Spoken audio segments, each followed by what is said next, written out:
Le conflit entre l'armée soudanaise et les forces de soutien rapide s'enlise de plus en plus et les trêves deviennent de plus en plus fragiles. Même l'Aïd al-Adha ne semble pas pouvoir faire l'exception et ce, en dépit de la sacralité de la paix en ce jour de fête pour la communauté musulmane. Le Darfour du Nord semble cependant faire l'exception. Le gouverneur de la région, Nimr Mohamed Abdulrahman, a annoncé qu'un accord a été conclu pour mettre fin au combat entre les parties belligérantes du conflit dans cette région au nom de la paix et de la stabilité. Nous, au sein du gouvernement de l'État du Nord Darfour, nous nous sommes assis les uns avec les autres dans les administrations civiles, les organisations de la société civile, la police ainsi que les syndicats de jeunes et de femmes. Et nous avons formé un comité pour arrêter les combats dans l'État du Nord Darfour. Et nous avons conclu que nous n'allons pas gagner des combats, mais plutôt perdre.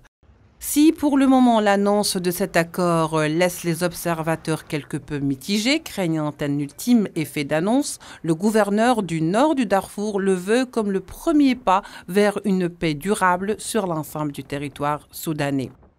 Avec l'accord de toutes ces parties et d'autres, et dans l'intérêt de la paix et de la stabilité des citoyens, nous avons présenté un modèle de sécurité et de sûreté et nous espérons mettre en œuvre notre expérience dans toutes les parties du Soudan. Pas plus loin que le 28 juin, au premier jour de célébration de l'Aïd, un cessez-le-feu devait entrer en vigueur. Toutefois, des tirs et des explosions ont secoué de nouveau la capitale.